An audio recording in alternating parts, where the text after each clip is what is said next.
Welcome all to Kerala University Padasala. This is Dr. Kavitha B K, working as Assistant Professor of English at Govt College for Women, Thiruvananthapuram. This is an introduction to regional literatures in translation in India for the paper 20th Century Regional Literatures in English Translation, prescribed for the third BA, that is S6 BA Literature students as elective course in the University of Kerala. So this is a video where I am trying to trace the beginnings of the regional literatures in translation in India, its need and how it has been carried out to the 20th century. And as you know, India, being a multilingual nation, is enriched with linguistic diversity and has 780 Indian languages as identified by the People's Linguistic Survey of India in 2010. Of the hundreds of languages spoken in India, 22 are mentioned in our constitution. They are the Assamese, Bengali, Bodo, Dogri, Gujarati, Hindi, Kannada, Kashmiri, Konkani, Maithili, Malayalam, Manipuri, Marathi, Nepali, Oriya, Punjabi, Sanskrit, Santali, Sindhi, Tamil, Telugu and Urdu. And India is the only country to have declared 22 languages as official scheduled languages and 6 languages as classical languages, which have a history and lineage of more than 1,000 years. And the 6 classical languages are Tamil, Sanskrit, Kannada, Telugu, Malayalam and Odia. However, Article 343 of the Constitution of India stated that the official language of the Union is Hindi in Devanagari script, with official use of English to continue for 15 years from the commencement of the Constitution. Later, a constitutional amendment, the Official Languages Act of 1963, extended the constitutional recognition of English beyond the 15-year period. Moreover, the Indian states have been reorganized on linguistic lines in 1956, and every state has a language of its own.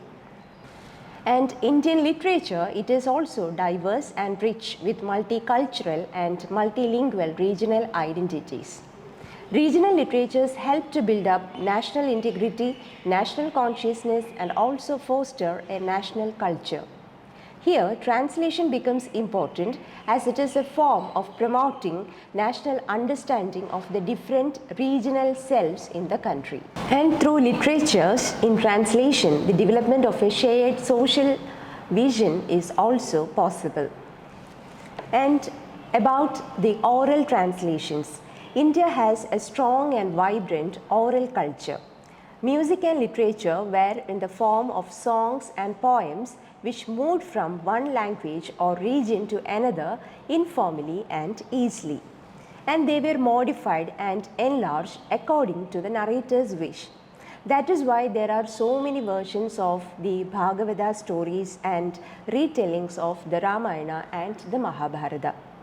The Kada Saritsagar, the Jataka and Hitopadesha are also narratives that inspired the spread of hybrid stories.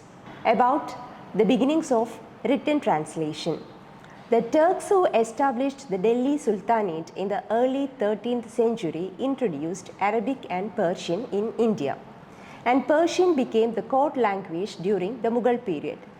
The Mughal Emperor Akbar set up a translation bureau in India in the 16th century. He was genuinely interested in making Indian thought available in Persian. His goal was to promote harmony between the two major religious systems, that is Hinduism and Islam, of the day through translation. The first translation of the Ramayana came from a Maulavi named Badayuni in 1580. Akbar also arranged for the Mahabharata, the Yoga Vashishta, the Harivamsha and the Bhagavata to be translated into Persian. So it was through Persian that the West first became acquainted with the language and sacred literatures of the Hindus. and his great-grandson Dara Shikho went on to translate some other Upanishads as well. Now the history of translation of Indian literature into English can roughly be divided into three periods: early Orientalism, the Indian awakening, and the post-independence enterprise. So India existed in the European imagination during the classical period of Greece and Rome, primarily through trading contacts, that is for the purpose of trade. And later its presence was kept alive through the writings of Islamic historians and philosophers. But it was travelers' tales from the 16th and 17th centuries that aroused a tremendous curiosity about India in Europe. The country's fabled wealth drew explorers, adventurers, and imperialists, and its heathen population attracted missionaries to come to India who have translated many Hindu texts as well as Christian doctrines. The years 1770 to 1785 have been described as the formative period during which the British successfully began the program of appropriating Indian languages. Warren Hastings, the Governor General of Bengal, encouraged British merchants and administrators to acquire skills in local languages and develop a familiarity with Indian customs. Warren Hastings felt that Hindus should be governed by Hindu laws. For that, he had the law books, that is the Dharma Shastras, translated from Sanskrit into Persian by Indians, and then Englishmen translated the Persian versions into English. The final text in English translation were thus products of Sanskrit sources mediated by Persian. They were very difficult to appreciate and understand since three languages were involved in this process. The first translation brought into being in this fashion using a mediator language, that is Persian, between Sanskrit and English was a legal text originally titled Vivadarnava Setu, which appeared under the name A Code of Gentoo Laws, translated by Nathaniel Halhed in 1776. In 1778 appeared A Grammar of the Bengal Language, and in the next 50 years saw a large number of similar works published. Sir William Jones, the greatest Oriental scholar of all time, founded the Asiatic Society of Bengal in 1784. An institution that played a critical role in the production and dissemination of cultural information in India. The first complete translation of an Indian work into English was the Bhagavad Gita by Charles Wilkins, published in 1784 by the Asiatic Society of Bengal.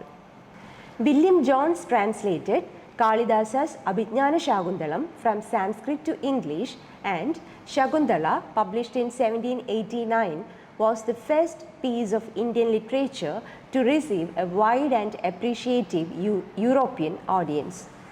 Horace Heman Wilson published his translation of Kalidasa's Meghaduta in 1813. The setting up of the Serampore Missionary Press in 1800 by three Baptist missionaries, William Carey, Joshua Marshman, and William Watt, with the intention of translating the Bible into languages of India, was a milestone in the event of translation and transmission of Indian texts.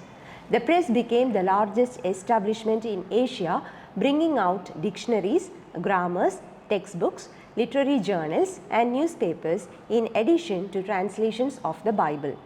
The first Western-style dictionary in Kannada was developed by William Carey in 1817.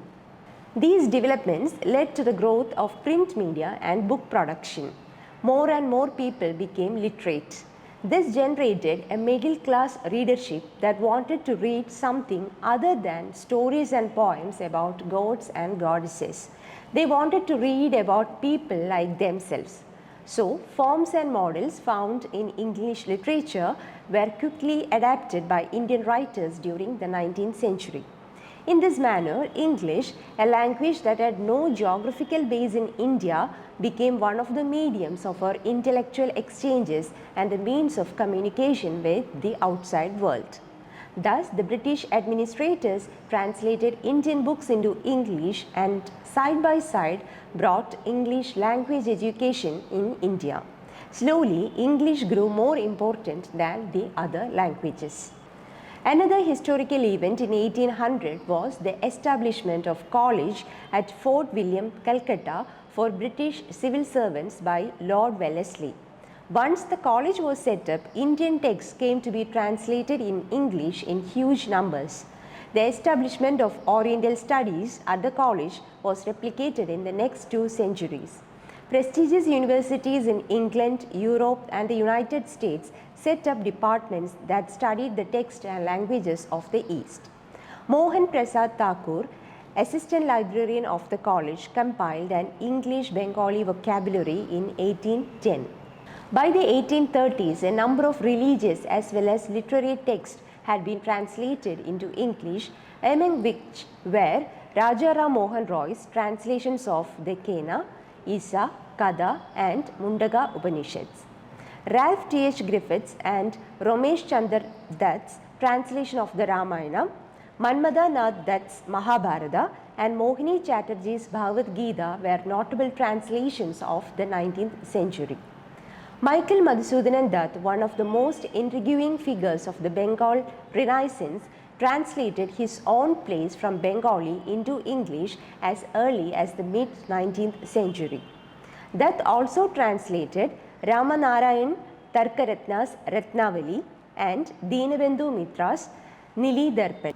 In the 1880s and 1890s, journals like Indian Antiquary carried translations of folk tales from Punjab and various parts of central India. The tradition that Michael Madhusudan Dutt had begun of Indian writers translating their own work was continued by Ramesh Chandra Dutt, who translated the novel The Lake of Palms from Bengali into English. But its most famous practitioner has been Rabindranath Tagore, who between 1912 and 1921 brought out no less than 6 collections of his Bengali poems in English translations. In the period since independence, the best known among those who have translated their works into English are O.V. Vijayan from Malayalam, Arun Kolatkar and Vilas Sarang from Marathi, Agyeya and Krishna Baldev Vaid from Hindi, Kuratulun Haidar from Urdu, and Girish Karnad from Kannada. Colonial education brought with it the establishment of English literature in India, and great importance was accorded to English studies. From the times of Raja Ram Mohan Roy well into the 20th century, Anglicization was viewed as an achievement, and a knowledge of English was equated with progress and modernization. The most important phase of British superiority in India was the English language, which established its hold over India's cultural world. In the 1950s and 1960s, the Navya movement, that is the modern movement, swept through Indian regional literature, and that happened especially in the Kannada regional literature. And the intellectuals and artists of the movement exchanged their ideas through their translations into English. Now, independent India decided to emphasize its rich and continuous cultural heritage as a means to develop national pride and international stature. The newly born states also worked hard to suggest that all regional traditions are but manifestations of a larger pan-Indian spirit. By the early 1950s, the government-funded Sahitya Academy, National Academy of Letters, was entrusted with the task of commissioning and publishing translations of India's regional literatures into other Indian languages as well as English. Aside from the Academy, some significant translations during this period were those sponsored by UNESCO Collection of Representative Works. The UNESCO Collection of Representative Works, or UNESCO Catalogue of Representative Works, was a UNESCO translation project that was active for about 57 years from 1948 to about 2005. The project's purpose was to translate masterpieces of world literature primarily from a lesser known language into a more international language such as English and French. Foremost among the translations were Bibhuti Bhushan Bandyopadhyay's Bengali novel Padir Panchali, Song of the Road, which is known worldwide for its film adaptation by Satyajit Ray.